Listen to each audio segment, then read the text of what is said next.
Extraterrestrial life and what is really taking place on the farms where cattle mutilation takes place. Decide for yourself and tell us what's going on. What you are about to see is a video from 1983 that happened to catch an unforgettable, shocking event.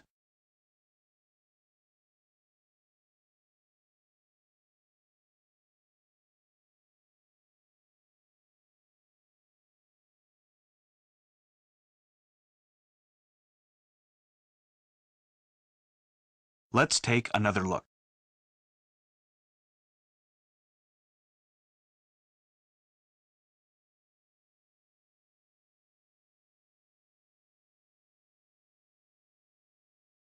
And as you just saw for yourself, something really weird took place that evening, somewhere in Argentina. What do you think happened? Do let us know and comment below the video. And if you got some incredible footage, then do let us know. Contact us on this email, and we may even host your video in a coming episode. See you in the next episode. I'm Edvard Alexander of What's Going On.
Me llama la atención aquello en el cielo.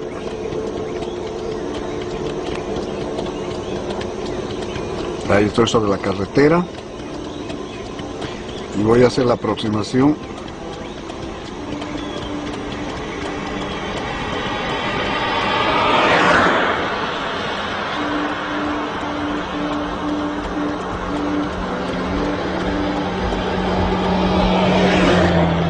¿Qué será? No tengo idea.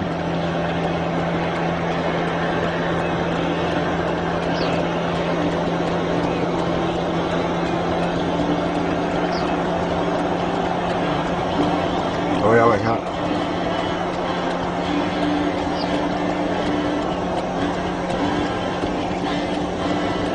Como que cayera.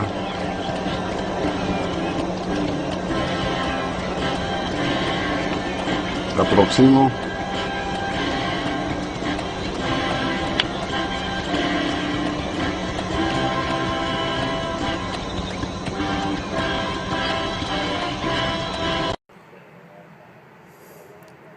好快，肯定唔係飛機嚟㗎，肯定唔係飛機，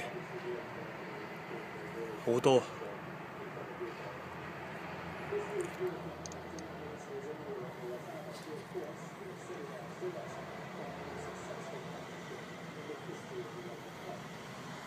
嗰度有一隻，下邊嗰盞燈嚟啊！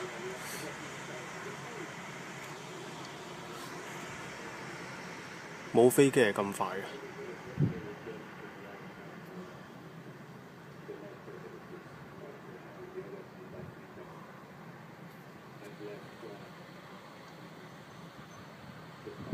你後邊嗰隻唔見咗。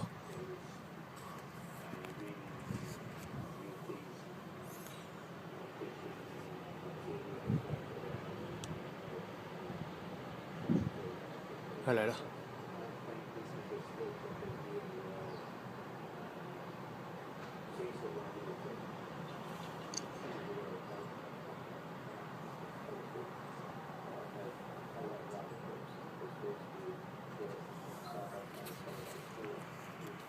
收唔到啊！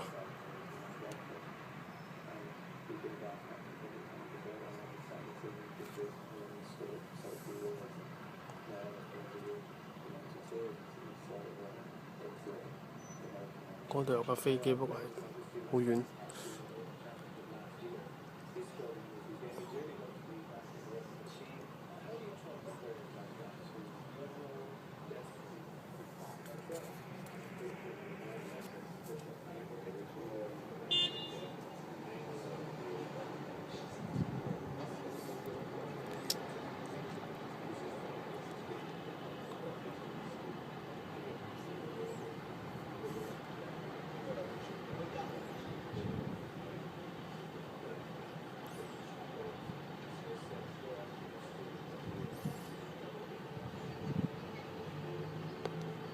走咗。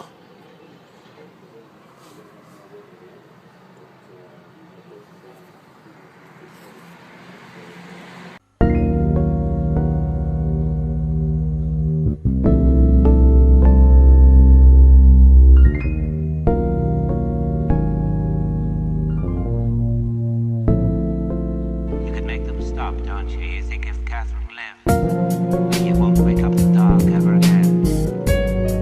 That awful screaming of the lambs. I don't know. I don't know.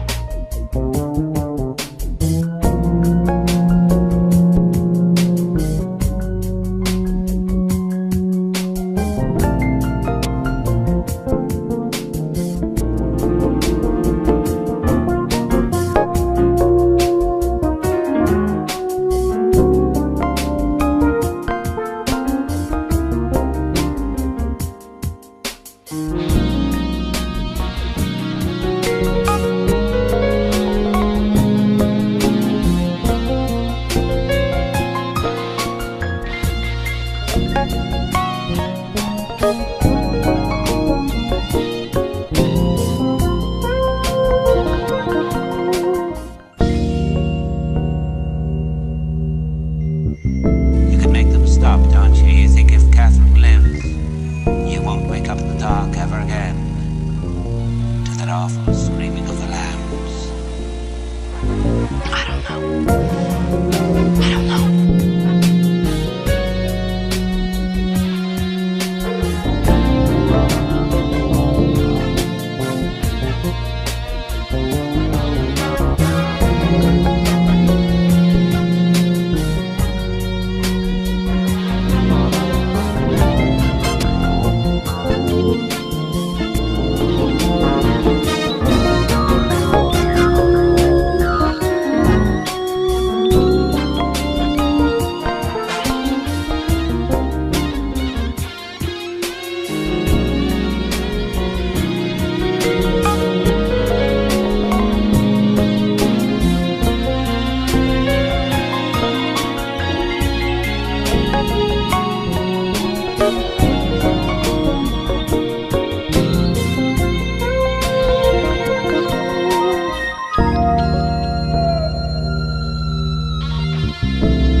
¿Steve? Yo fui el primero en verlo. Mirad ahí. Miré hacia el este y vi unas luces viniendo hacia nosotros a toda velocidad. Eran muy brillantes e intensas. Parecían bengalas de magnesio, pero no se parecía a nada que conociera. ¿Qué diablos es eso?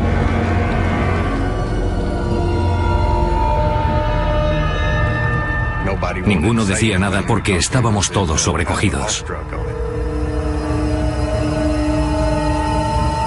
1, 2, 3, 4, 5, 6 y 7.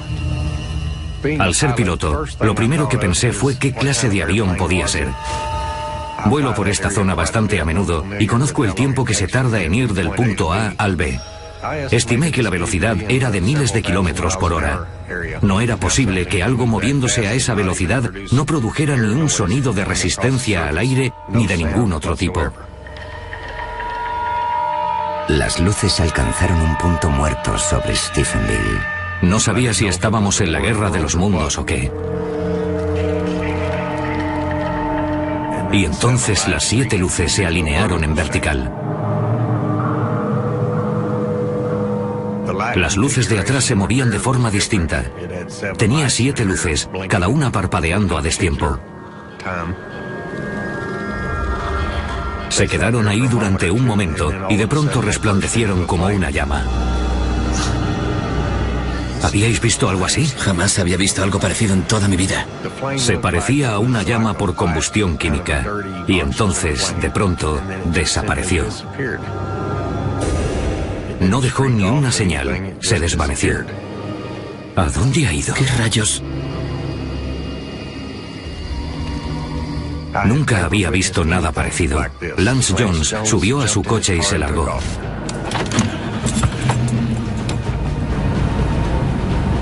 Estaba muy asustado. Ni siquiera dijo, adiós, ya nos veremos, ha sido genial, ni nada parecido.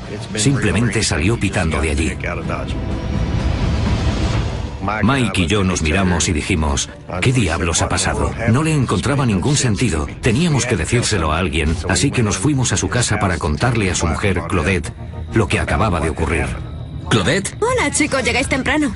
Había unas luces, estábamos en la hoguera. Las vimos por encima de los árboles. Calmaos. La primera reacción de Claudette fue incredulidad y dijo, está bien chicos, voy a llamar a Lance. Y le dijimos, adelante, llama a Lance. Él te dirá que es cierto. El por qué Lance tenía más credibilidad que nosotros aún no lo sé.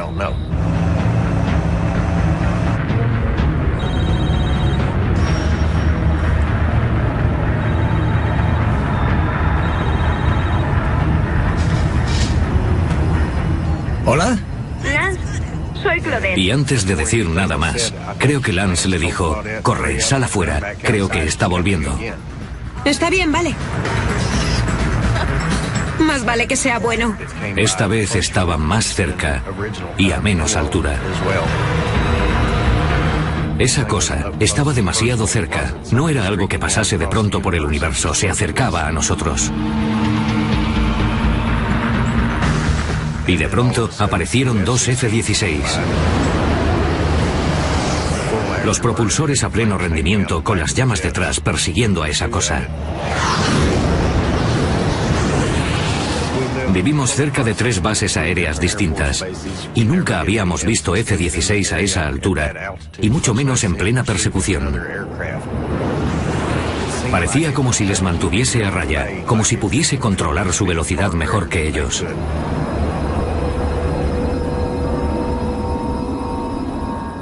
Lo vimos ir hacia el este hasta que desapareció de vista. ¿Por qué iban los militares a perseguir algo si fuese creación nuestra? Obviamente, no lo harían. Así que las preguntas eran, ¿qué hacen aquí? ¿Por qué están aquí? ¿Y qué es lo que quieren? ¿Son peligrosos? Tenía muchas preguntas y necesitaba las respuestas. Antes de irme esa noche les dije a Mike y a Claudette, vamos a llegar al fondo de esto, pero tenía prisa por ir a mi casa. Mi primera reacción fue pensar que si era el fin del mundo, quería estar en casa y proteger mi hogar, a mi mujer y estar con mis seres queridos. Trataba de procesar todo lo que habíamos visto esa noche, de encontrarle sentido.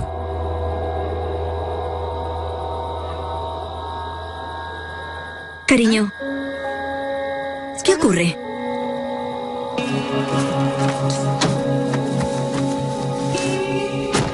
¿Qué pasa? Hemos visto algo extraño, unas luces muy raras en el cielo. Cosas que nunca he visto antes. Un par de jets han ido tras ellas. Vaya. Mi mujer se dio cuenta de que estaba muy afectado y supo que le estaba diciendo la verdad. ¿Era un ovni? No lo sé. Me rogó que no le contase a nadie lo que había visto. Cariño, escucha. No puedes ir por ahí hablando de ovnis. Lo que hemos visto es real y voy a averiguar lo que era. Pero... No quería que hablase de ello porque pensaba que la gente creería que estábamos locos. Pero los hombres somos así. Tienes que contarlo y hacer lo contrario de lo que te dice tu mujer. Si hubiese estado yo solo, no habría dicho nada. Pero como éramos tres, pensé, necesito hablar de ello. Y esperaba que más gente lo hubiera visto. No dormí ni media hora esa noche.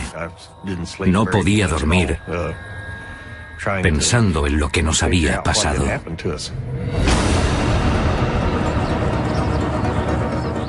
A la mañana siguiente, llamé al aeropuerto de Stephenville, en Texas.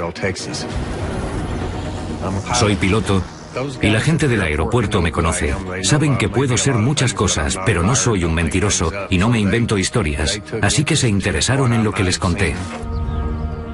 Llamaron a la torre de Fort Worth, que es donde está el radar, para ver si había algo fuera de lo normal por la zona.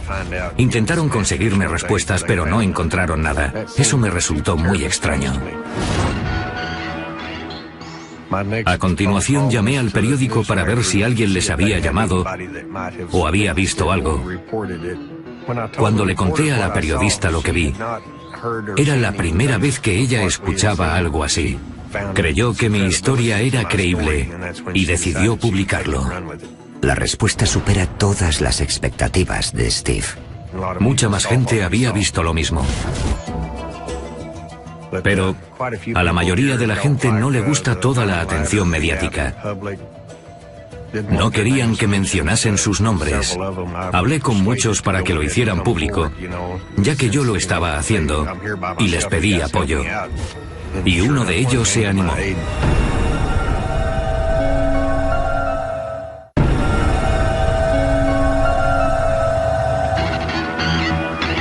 En la noche del 8 de enero de 2008, en las afueras de Stephenville, Texas, Steve Allen y un grupo de amigos vieron cómo aviones militares perseguían unas luces extrañas, pero no fueron los únicos testigos de este misterioso suceso.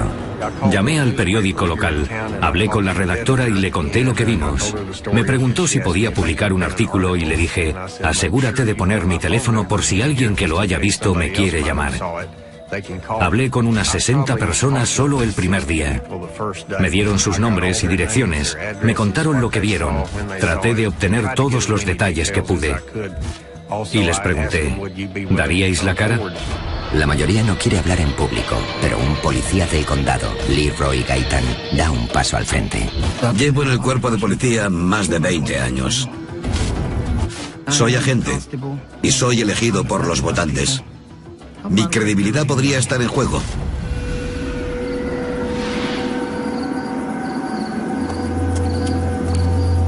¿Mamá lo ha pasado bien? Sí, se llevó una sorpresa. Era el cumpleaños de mi mujer y habíamos comprado un pastel y cocinado para ella. ¿Qué es eso, papá? Mi hijo señaló hacia el cielo y dijo, papá, mira esas luces.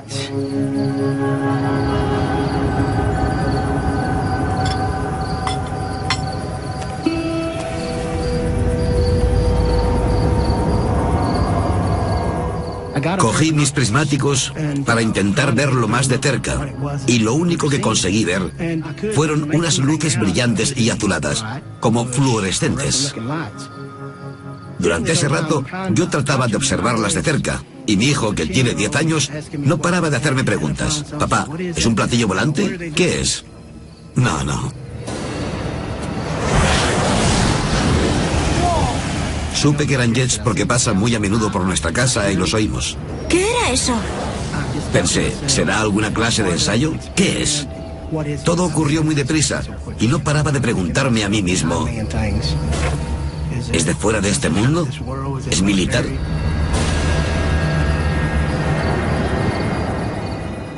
El periódico local investiga la historia y contacta con las fuerzas aéreas americanas. Informaron de que no tenían ningún avión en la zona y que no ocurría nada. Eso me alarmó, porque sé identificar un F-16 cuando lo veo. Enseguida negaron que hubiera aviones militares aquella noche, y yo sabía que por lo menos había 2, porque los había visto.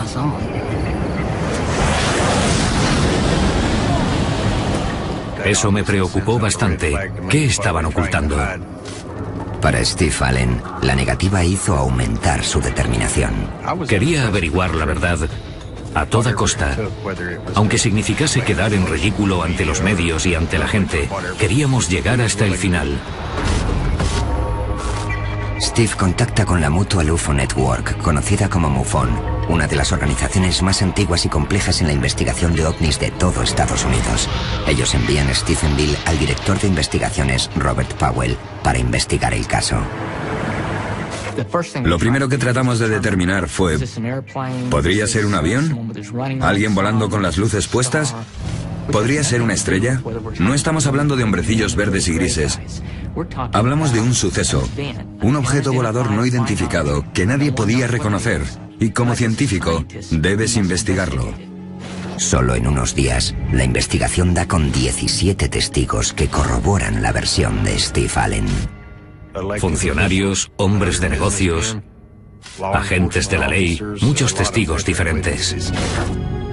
Lo que hacía de Stephenville un suceso único de avistamiento ovni no era solo que hubiese 17 testigos, sino que cada uno lo vio en momentos diferentes, sobre un árbol y sobre otros lugares en un intervalo de tiempo de media hora. Así que no era un solo avistamiento en común, era algo extraordinario.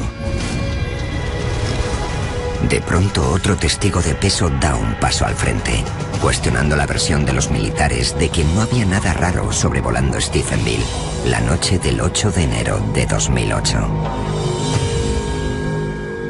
La noche del 8 de enero, uno de mis agentes estaba en el centro, cerca del juzgado del condado aquí en Stephenville, y me contó que vio un objeto enorme. Le pregunté y dijo que pensó que era un avión a punto de estrellarse. Dijo que vio el contorno, la silueta y también unas luces. No tardó en darse cuenta de que no era un avión porque pasó de estar horizontal a ponerse en vertical, cerca del juzgado, y luego se fue hacia el este.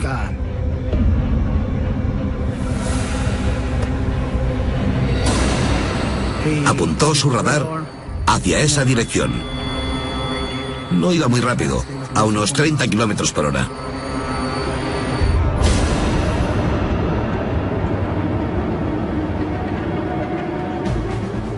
Debido a mi experiencia de vuelo, conozco la última tecnología en la industria aeronáutica y sus características.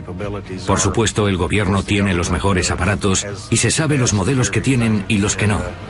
Quizás lleven algo en secreto, pero no creo que tengan algo parecido a esto. Como ingeniero aeroespacial, el Dr. Wallace Fowler estudia diseño aeronáutico y pruebas de vuelo. En el pasado he obtenido autorizaciones y se me permite hablar de ciertas cosas que sabía en aquella época. Pero estoy seguro de que los militares hacen cosas sobre las que no nos van a hablar nunca. El SR-71, por ejemplo, fue ocultado durante años. El F-117 también se ocultó y hubo extraños avistamientos de este peculiar aparato en el desierto de Nevada. Seguramente por su apariencia pensarían que se trataba de una nave alienígena. Sabía que era algo que nunca antes se había visto. No tienes que ser piloto. Un niño de primaria te habría descrito lo que vio con bastante precisión. Docenas de habitantes de un norteño pueblo de Texas afirman haber visto un ovni y está teniendo repercusión internacional. Cada vez más y más testigos salen a la luz pública. Tenemos a unas 100 personas aproximadamente que han visto algo relacionado con este ovni. Hubo muchos testigos creíbles y avistamientos, y todos en la misma zona. El gran número de testigos desata la histeria mediática. Numerosos testigos afirman haber visto en el cielo lo que parecía ser un grupo de luces misteriosas en Stephenville. Y bajo la mirada de los medios, el ejército revela nueva información. Finalmente, los militares dieron a conocer un informe en el que se decía que efectivamente tenían 10 F-16 en la zona. Eso me preocupó bastante. Sentí como una traición el que hubiesen esperado tanto tiempo en contarlo. Obviamente trataban de ocultar algo, estaban encubriéndolo. Si fuese algo relativo a la defensa nacional, entiendo que no me lo cuenten a mí ni a nadie. Solo tendrían que haber dicho, es un aparato nuestro, ya está, y no se hable más. Pero la respuesta del gobierno de los Estados Unidos para avistamientos ovni ha sido firme durante décadas. La periodista de investigación Leslie Kean ha pasado los últimos 10 años documentando avistamientos de ovnis por todo el mundo. En los años 50, las Fuerzas Aéreas fundaron un programa llamado Proyecto Libro Azul, cuyo propósito era recibir avisos de los ciudadanos sobre avistamientos de ovnis. En el Proyecto Libro Azul, eran expertos en ridiculizar a la gente y en buscar explicaciones a casos especialmente absurdos. Básicamente, eran las relaciones públicas de las Fuerzas Aéreas para banalizar el tema de los misteriosos ovnis. Los militares cerraron el proyecto Libro Azul en 1970. En el caso de Stephenville, las fuerzas aéreas declararon que los testigos fueron engañados por una ilusión óptica. Dijeron que había sido el reflejo de un avión de pasajeros a gran altura. Ni siquiera ellos son capaces de creerse esa estupidez. Otra de las explicaciones que ofrecieron fue la de las nubes lenticulares, nubes estáticas en forma de lentes gigantes a gran altura. Las nubes no van con 2 F-16 persiguiéndolas. Era completamente absurdo. El investigador de MUFON, Robert Powell, presionó a las fuerzas aéreas para conseguir respuestas. Sin negar ya la presencia de los F-16, ¿qué más sabían los militares? Lo primero que pensé fue intentar conseguir información de los radares, así que envié peticiones de libertad de información a todas las bases militares en un radio de unos 100 kilómetros de Stephenville. En cada uno de los casos, la respuesta fue: no tenemos información relativa a su petición. ¿Qué significa eso? No es ni sí ni no. Enseguida pensé, me pregunto si podría obtener información de la FAA para verificar lo que han visto los testigos. La Administración Federal de Aviación facilitó informes completos de los radares de un aeropuerto cerca de Stephenville. No creo que supieran para qué era esa información, así que logramos que nos la dieran sin decirles lo que estábamos haciendo. El radar daba información detallada de la actividad que hubo en el cielo la noche del 8 de enero de 2008. Era una oportunidad única para corroborar lo que vieron los testigos. Una persona puede mentir, pero un radar no. Powell comienza descartando lo obvio. Había aviones comerciales en el informe. La mayoría a gran altura. Eran los que despegaban o aterrizaban en el aeropuerto de Dallas, pasando por la zona aérea de Fort Worth. Al seguir leyendo aparecía la reciente confirmación de los militares. La información reflejaba que hubo 10 F-16 en la zona. Entonces el radar mostró algo más. Durante el tiempo que hay entre las 6 y las 9:30 de la tarde, había en total 3 aparatos desconocidos moviéndose por la zona de Stephenville sin transpondedores. Powell sabía que el gobierno obliga a todos los aviones en su espacio aéreo a usar transpondedores. El transpondedor es similar al sistema GPS. Básicamente es una señal de radio que llega a la estación de radar. Ninguno de esos 3 aparatos tenía transpondedor y estaban en la misma zona que los testigos. El informe comenzó a hablar de un posible objetivo. Comandante, creo que debería ver esto.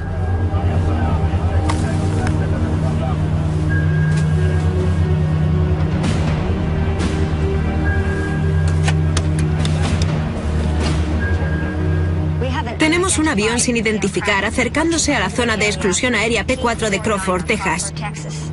Un avión sin transpondedor se dirige a una de las zonas prohibidas de vuelo más vigiladas de todo Estados Unidos. Uno de los aparatos que vimos en el radar iba directo al rancho Crawford. Viajaba en línea recta. El radar lo localizó hasta en 140 puntos. El rancho Crawford es el equivalente en esta zona a la Casa Blanca. Y hogar del presidente de los Estados Unidos, George W. Bush.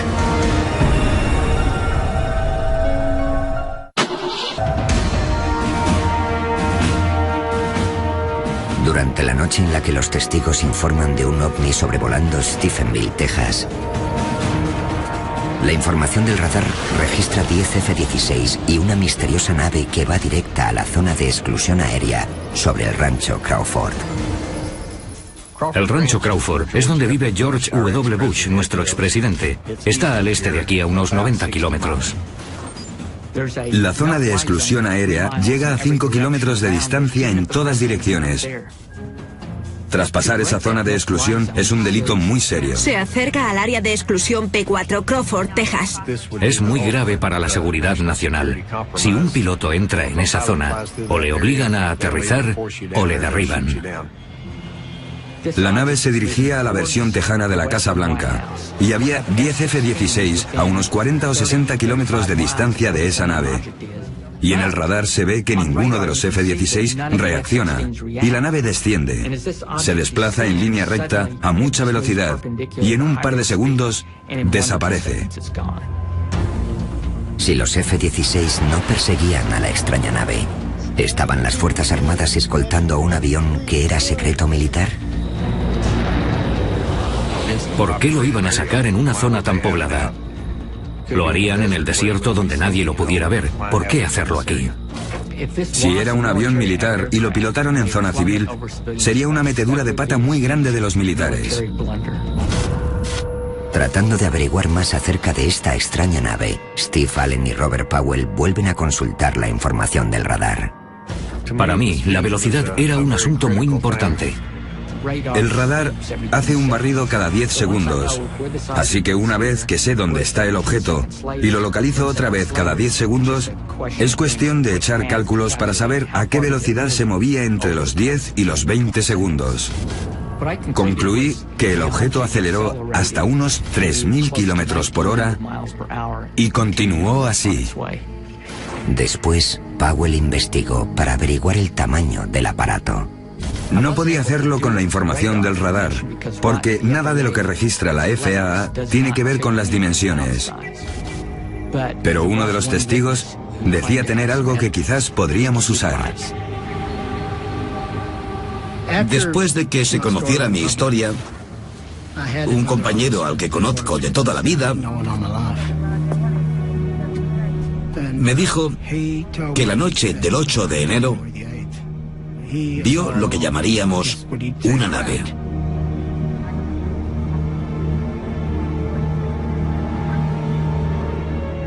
Dijo que flotaba cerca del suelo y que era muy larga y muy fina y que tenía en el centro como una burbuja. Dijo que era enorme.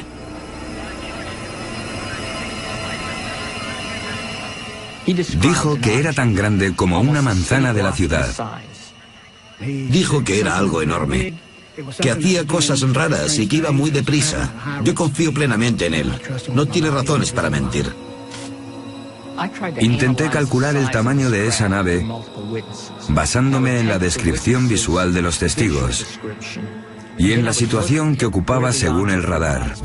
Y basándome en eso, poder calcular el tamaño usando la trigonometría. El tamaño aproximado que debía tener era de unos 400 metros por 200. Algo de ese tamaño, con el alcance de 2 campos de fútbol, es como coger un campo de fútbol y hacerlo girar en un poste, y ese es el tamaño que tendría esa cosa. La pregunta es, ¿ha construido el hombre una nave con esas características? El SR-71 alcanzaba los 3.000 kilómetros por hora, así que es perfectamente capaz de alcanzar estas velocidades. El X-15 alcanzaba los 7.000 kilómetros por hora. El transbordador espacial alcanzó los 28.000 kilómetros por hora o más. Así que hemos construido naves que pueden volar más rápido que esa. Pero para que puedan hacer lo que vieron los testigos, tendría que tener, primero, mucha energía. La propulsión es lo más difícil. Se necesita muchísima propulsión para que un aparato que mide 200 metros de largo alcance los 3.000 kilómetros por hora. Además, la ausencia de sonido es intrigante. Cómo algo que se mueve a esa velocidad no emite ningún sonido de resistencia al aire. Se movía en un silencio total desde donde estábamos. Cuando un avión alcanza la velocidad del sonido, Mach 1, se forma una onda en el arco de la nave y esa onda nosotros la percibimos como una explosión sónica. Todo lo que viaje más rápido que la velocidad del sonido, sobre todo a poca altura, se va a oír. Alguien tendría que haber oído la explosión sónica. Pero todas las informaciones decían que no emitía sonido alguno. El profesor de física y astronomía John Willis estudia las enormes distancias que hay en el espacio exterior. Si hubiese una nave que pudiese viajar a la velocidad de la luz, tardaría 4 años en llegar a sus estrellas más cercanas. Si viajase a menos velocidad, como la que alcanzamos en la Tierra con cohetes, tardaría cientos de años. Es posible, pero tardaríamos generaciones en conseguir algo así. La raza humana aún no ha conseguido transportar personas a esas distancias, ni en ese tiempo.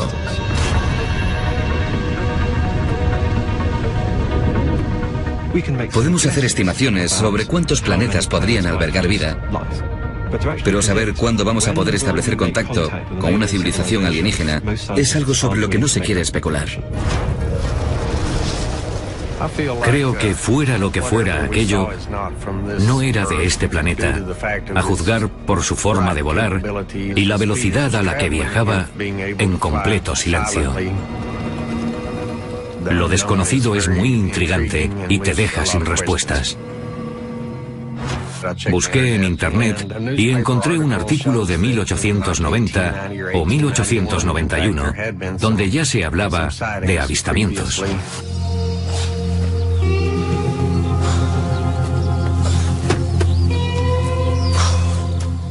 Había un señor en la prensadora de algodón que había visto un objeto volador extraño.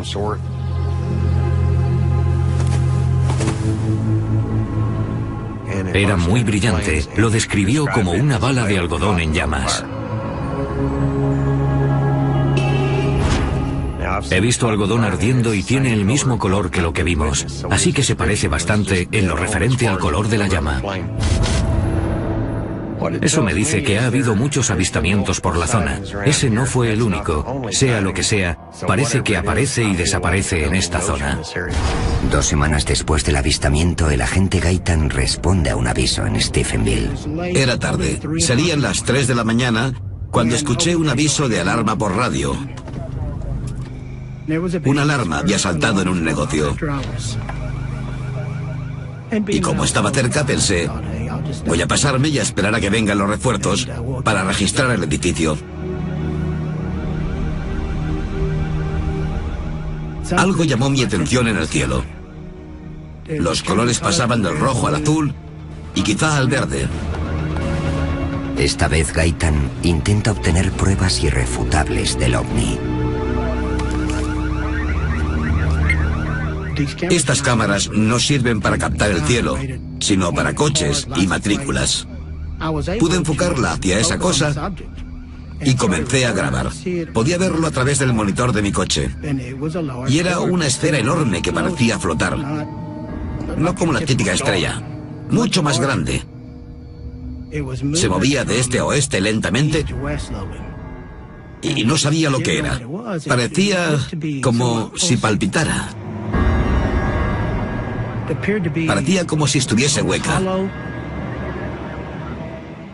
Me quedé ahí grabándola durante 15 o 20 minutos.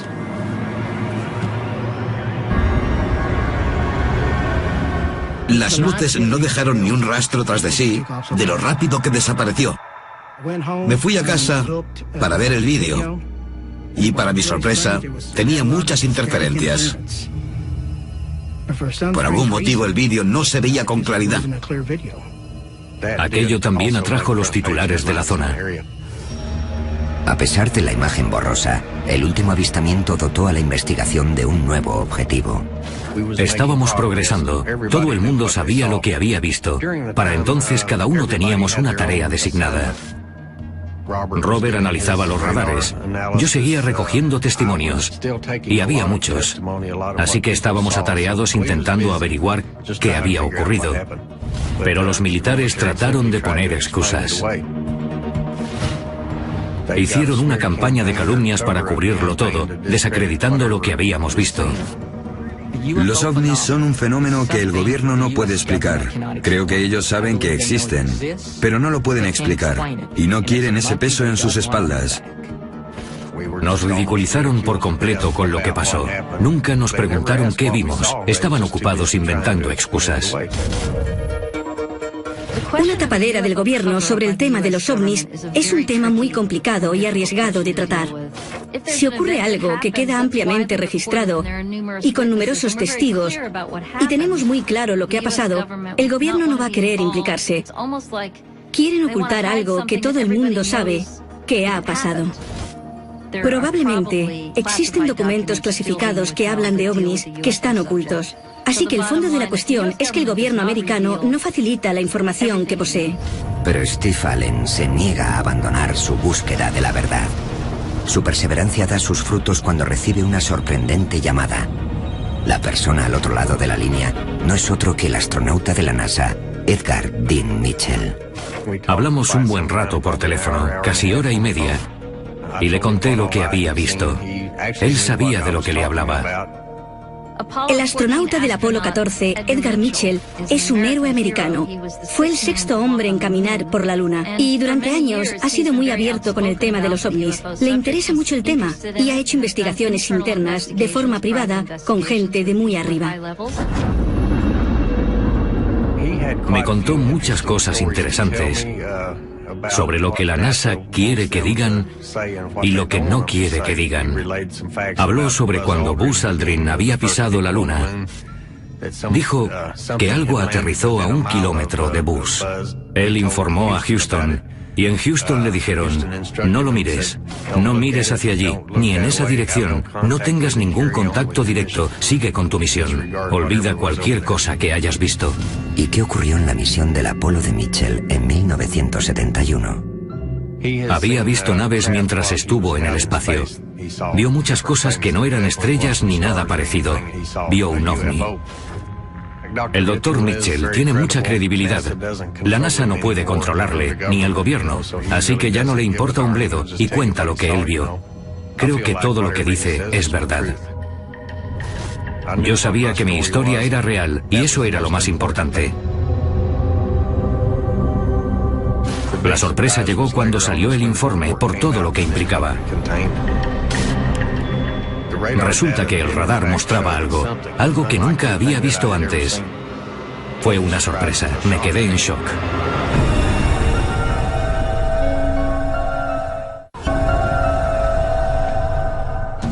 Desde que Steve Allen informó por vez primera de haber visto un ovni sobre Stephenville, Texas, la noche del 8 de enero de 2008, más de 100 testigos salieron a la luz para corroborar su historia. Pero la pregunta era: ¿qué había en el cielo aquella noche? Tras meses de recabar declaraciones de los testigos y de analizar informes de radares, los datos y los testimonios revelan una anomalía crucial. La velocidad era un tema muy importante, decisivo. El hecho de que algo tan grande se pare de pronto y vuelva y le lleve la delantera a 2 F-16 es algo muy extraño.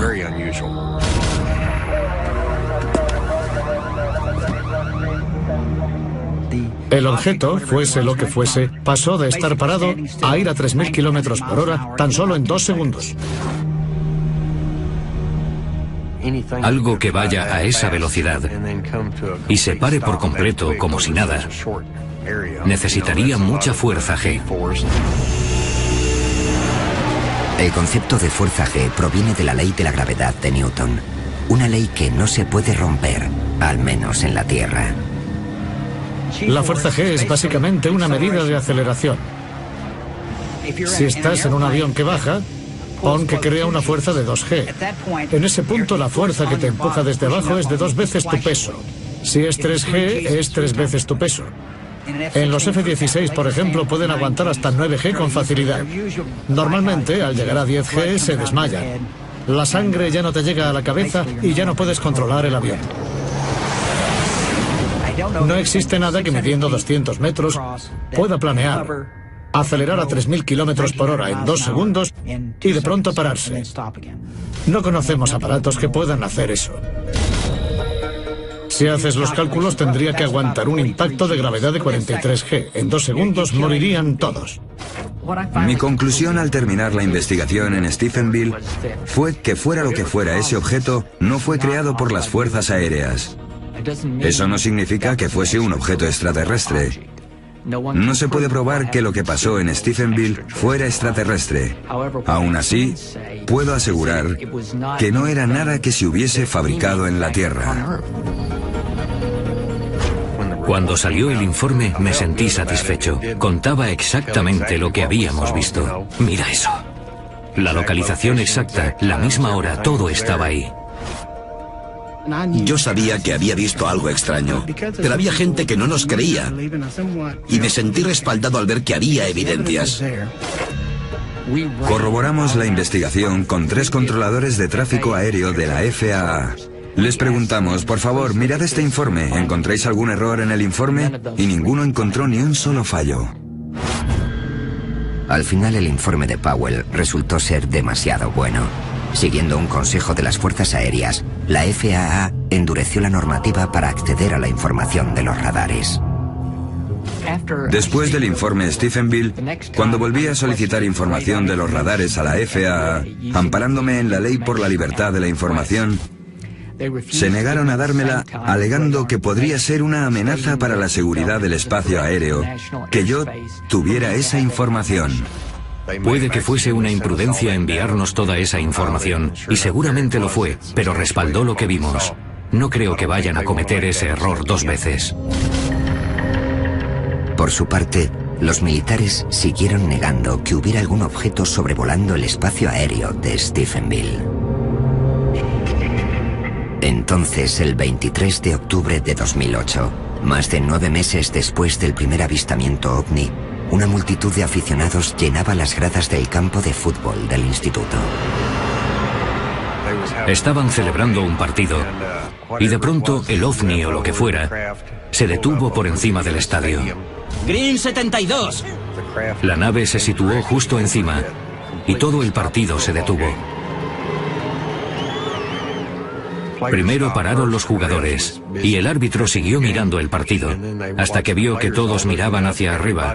Todo el mundo lo vio desde las gradas y desde el campo. Cientos, tal vez miles de personas viendo lo mismo. Es algo real. No es ninguna alucinación. Para Steve Allen y Leroy Gaitan, la vida no volverá a ser igual. Desde aquel 8 de enero y los otros acontecimientos, mi vida ha cambiado. Mis creencias han cambiado. Ahora creo que puede haber vida fuera de este planeta. Y espero que antes de morir pueda llegar a saber la explicación de lo que vi. Sabía que iba a cambiar mi vida.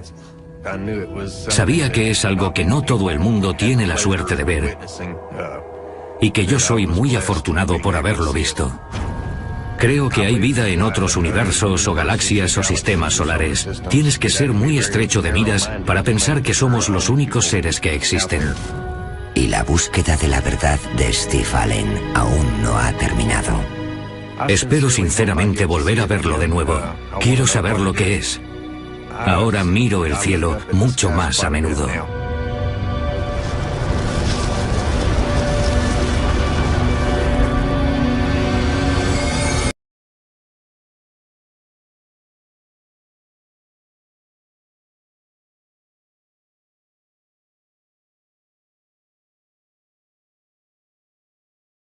Me llama la atención aquello en el cielo.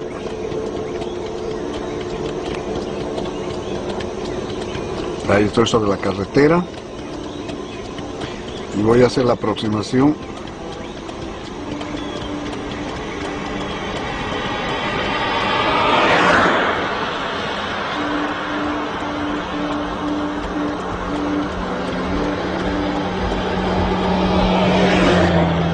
¿Qué será?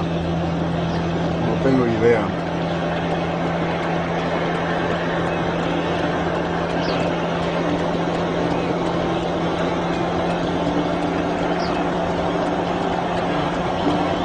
Voy a bajar.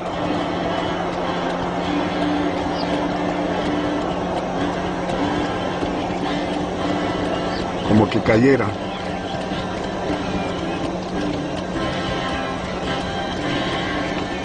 La aproximo.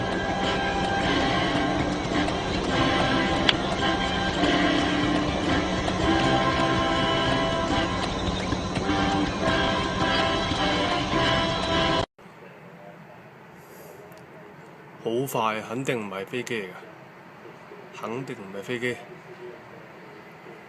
好多。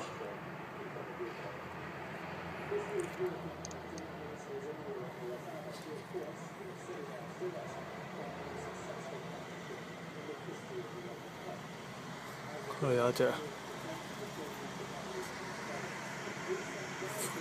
下邊嗰盞燈嚟啊！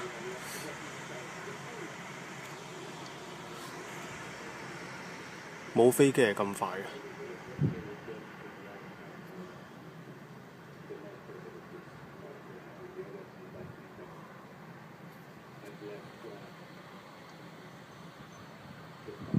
你後邊嗰隻唔見咗。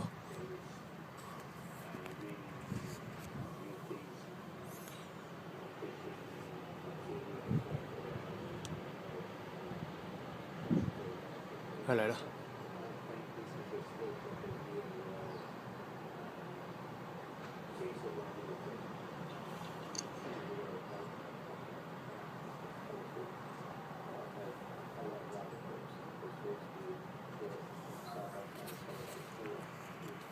收唔到啊！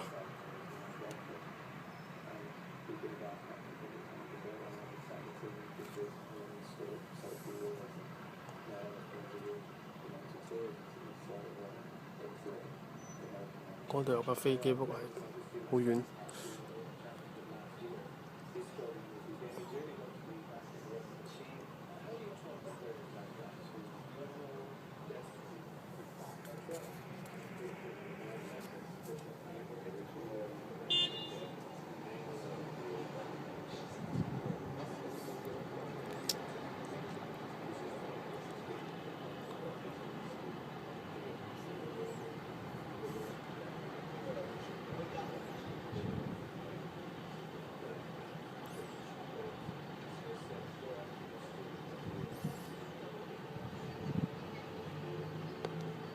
走咗。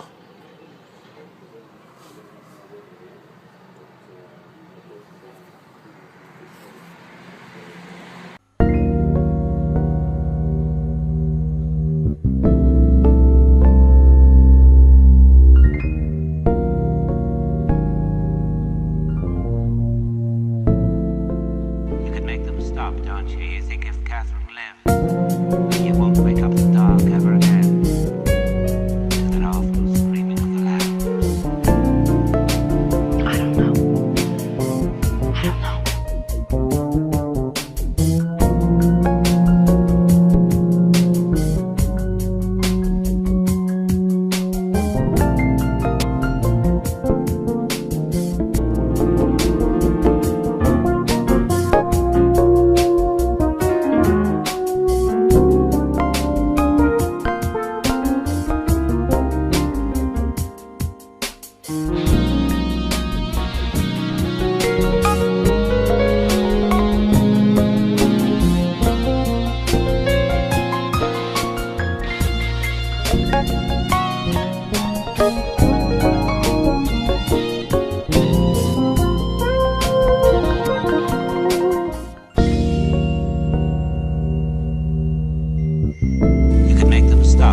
¿Steve?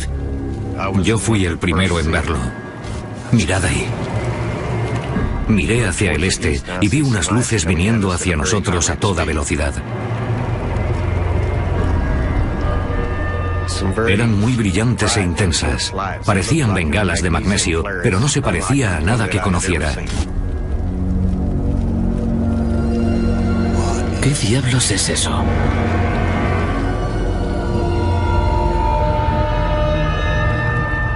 Ninguno decía nada porque estábamos todos sobrecogidos.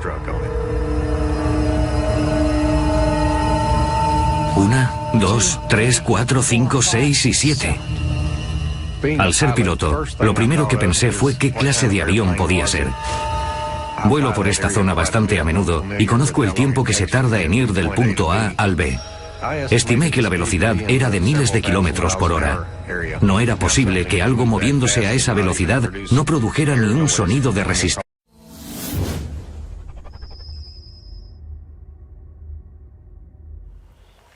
Welcome to What's Going On. I'm Edward Alexander. Today we're going to look at a really bizarre video. What you're about to see may be the most amazing footage ever captured of UFO activity. This took place all the way back in 1983 in a remote farm somewhere in Argentina. A farmer was out filming his fields and cows when something really shocking took place. Could the following footage prove extraterrestrial life and what is really taking place on the farms where cattle mutilation takes place? Decide for yourself and tell us what's going on. What you are about to see is a video from 1983 that happened to catch an unforgettable, shocking event.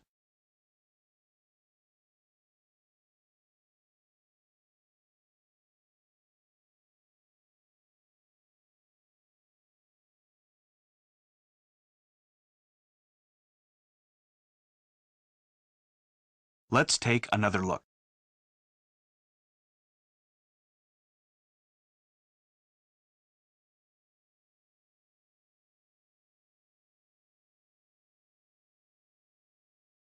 And as you just saw for yourself, something really weird took place that evening, somewhere in Argentina. What do you think happened? Do let us know and comment below the video.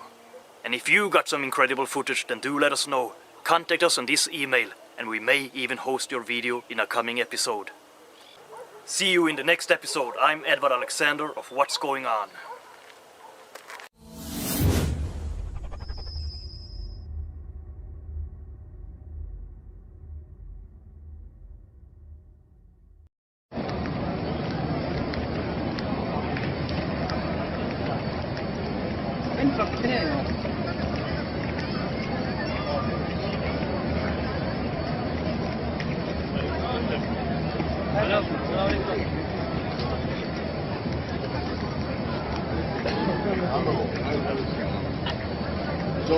Yo,